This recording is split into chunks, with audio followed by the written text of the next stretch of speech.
Hello बच्चों, आज का टॉपिक है कंटूर इंटीग्रेशन। कंटूर इंटीग्रेशन का पार्ट 1 हम आज देखेंगे।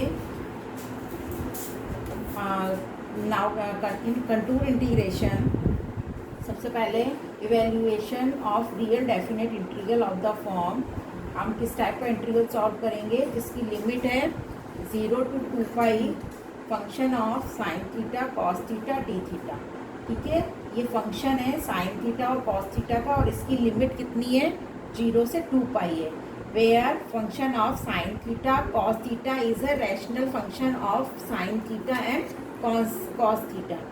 ठीक है, अब इस तरीके के फंक्शन में इंटीग्रेशन में हमें क्या करना होता है कि z की वैल्यू को हम e⁻i थीटा मानते हैं एंड साइन थीटा क्या होता है z minus z⁻⁻1/2 iota and cos theta होता है z प्लस z⁻⁻1/2। ठीक है, z हमने क्या लिया e⁻i थीटा। e⁻i थीटा का मतलब होता है cos theta plus iota sine theta. उसमें रियल नंबर और रियल पार्ट और इमेजिनरी पार्ट दोनों आ जाते हैं। ठीक है, अब हम इसमें क्या करेंगे कि इस तरीके का जो भी इंटीग्रेशन होगा साइन और कॉस की हम ये वैल्यू यूज़ में लेंगे और z की वैल्यू हम e⁻i थीटा यूज़ में लेंगे। अब इसको यदि हम डिफ्रेंशिएट करेंगे तो dz की वैल्यू हमारी आएगी iota e⁻i theta d theta. यहाँ से डी थीटा की वैल्यू क्या हो जाएगी 1/i डी जेड। ओके, अब इसमें देखिए the given integral is then equivalent to integration of f(z) dz। C यहाँ पर कंटूर क्लोज कर्व को रिप्रेजेंट कर रहा है। सी जो सर्कल है हमारा वो क्या है mod of z is equal to 1, मतलब उसका सेंटर है 0 और रेडियस है 1। तो हर इंटीग्रेशन में हमें यही सर्कल काम में लेना है। नाउ फर्स्ट क्वेश्चन हम देखते हैं।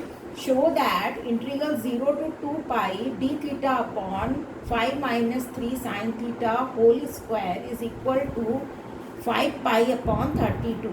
ये हमको शो करना है। अब इसको शो करने के लिए हम क्या करेंगे, सबसे पहले हमने क्या माना z is equal to e⁻i theta और यहाँ से डी थीटा की वैल्यू सॉल्व कर ली। तो यदि हम इसको डिफ्रेंशिएट करेंगे तो dz हमारा क्या आ जाएगा iota e⁻i theta d theta. तो डी थीटा की वैल्यू आ जाएगी 1/i डी जेड। ओके बच्चों, और साइन थीटा को हमें क्या यूज़ में लेना है z माइनस z⁻2 आयोटा।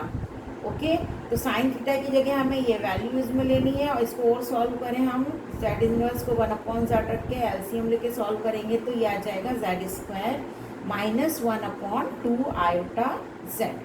अब सबसे पहले हमने ये डिनोमिनेटर में जो ब्रैकेट वाली टर्म है उसको सॉल्व कर लिया, डिनोमिनेटर सॉल्व कर लिया ना। 5 - 3 साइन थीटा होल स्क्वायर, आप इसको डायरेक्ट यहाँ पर वैल्यू पुट करके भी सॉल्व कर सकते हैं ना। 5 - 3 साइन थीटा की वैल्यू हमने रख दी z² माइनस 1/2 आयोटा z। अब इसको हमने कैलकुलेट किया तो एलसीएम लेने पर 2 आयोटा z आया और वैल्यू न्यूमरेटर में आ जाएगी 10 iota z minus 3z² plus 3 whole square.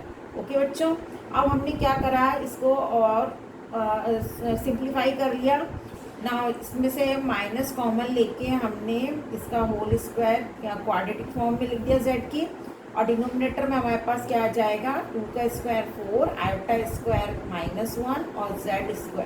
ठीक है, नाउ नेक्स्ट अब हमने क्या करा कि ये वैल्यू जो हमने डिनोमिनेटर की सॉल्व की है उसको हमने इंटीग्रल में पुट कर दिया। अब इसको हमने इंटीग्रल में पुट कर दिया। इंटीग्रल में पुट करने के बाद अब ये देखिए यहाँ डी थीटा की वैल्यू हमने रख दी dz/i z से ये स्क्वायर कैंसिल हो जाएगा तो हमारे पास z dz बचेगा। आयोटा को यदि हम न्यूमरेटर में ले जाएंगे शिफ्ट कर देंगे तो ये माइनस साइन हट के प्लस साइन हो जाएगा।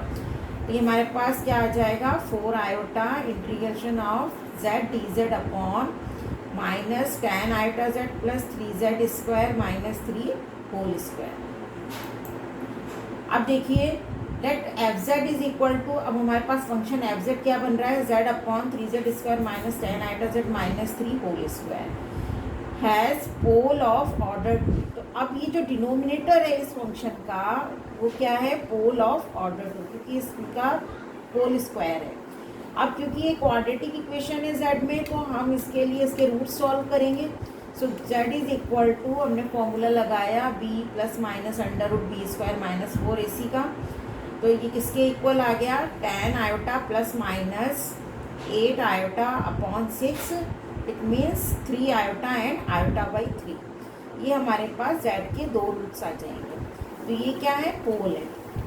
पोल at z is equal to iota by 3। यदि हम z is equal to iota by 3 पर पोल सॉल्व करते हैं तो वो क्या है, अब हमारा सर्कल जो है यहाँ पर क्या है कि लाई इनसाइड C, ये हमारा जो सर्कल है 1 रेडियस का उसमें लाई करेगा।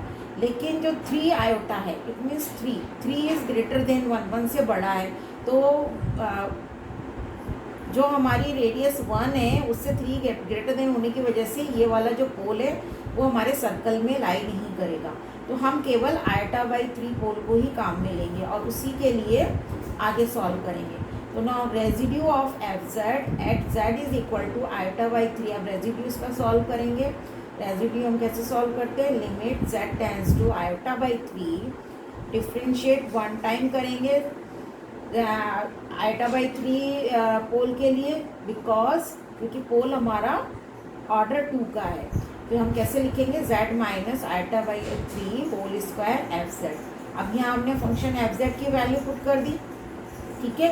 अब डिनोमिनेटर में जो हमारी टर्म है क्वाड्रेटिक इक्वेशन, उसके हमने फैक्टर बना लिए। अब उसके हमने फैक्टर बना लिए तो ये आ जाएंगे factor z minus iota by 3 whole square, z minus 3 iota whole square. z minus iota by 3 whole square से z minus iota by 3 whole square cancel हो जाएगा, हमारे पास बचेगा z upon z minus 3 iota whole square. और 9 बाहर लिख लिया हमने कांस्टेंट टर्म में, इसलिए 1/9, और इस टर्म का हमने z के रिस्पेक्ट में 1 टाइम डिफ्रेंशिएट कर दिया, क्योंकि 2 ऑर्डर का पोल था तो एक बार डिफ्रेंशिएट करना है z के रिस्पेक्ट में। u अपॉन v फॉर्मूले से हमने इसको डिफ्रेंशिएट किया। डिफ्रेंशिएशन क्या हो जाएगा इसका, डिनोमिनेटर यानी z minus 3 iota whole square, z का डिफ्रेंशिएशन 1 माइनस z, इसका डिनोमिनेटर का डिफ्रेंशिएट करेंगे तो 2z माइनस 3 आयोटा और z का 1 हो जाएगा, divided by z minus 3 iota to the whole power 4। अब हमने क्या किया कि इसमें देखिए आप, limit z tends to iota by 3, ये हमारी लिमिट है 1/9 कांस्टेंट टर्म है, इसको हमने बाहर लिख लिया ना। दोनों में से z माइनस 3 आयोटा स्क्वायर और z माइनस, इसको हमने सिंप्लीफाई करा तो हमारे पास क्या बचेगा, केवल z प्लस 3 आयोटा बचेगा, ओके। अब यहाँ पर हमने क्या करा, लिमिट अप्लाई करी z tends to iota by 3, z tends to iota by 3, इसमें लिमिट अप्लाई करी न्यूमरेटर और डिनोमिनेटर में, तो हमारी वैल्यू आएगी tan iota upon 3 upon minus 8 iota upon 3 whole cube. इसको हमने और सिंप्लीफाई करा, तो सिंप्लीफाई करने के बाद हमारा आंसर आया -5 upon 256, okay. Thus from equation 1 we get, that means जो हमारी इंटीग्रेशन की D theta upon 5 minus 3 sine theta whole square on the limit 0 to 2 pi, this will be equal to, क्या आएगा हमारे पास, 4 आयोटा 2 पाई आयोटा, और हमारे पास ये वैल्यू कितनी आई है, -पाई अपॉन 2 पाई 6 256, और इसको सॉल्व करने पर आंसर क्या है हमारा, 5 पाई अपॉन 32। तो ये आंसर हमारा इस इंटीग्रेशन का आ गया। तो हमें ये इंटीग्रेशन सॉल्व करना था with the help of contour integration. ये डेफिनेट इंटीग्रल है, कंटूर इंटीग्रेशन से हम डेफिनेट इंटीग्रल को ही सॉल्व करते हैं।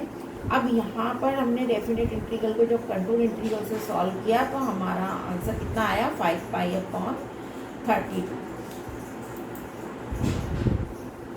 थैंक यू बच्चों।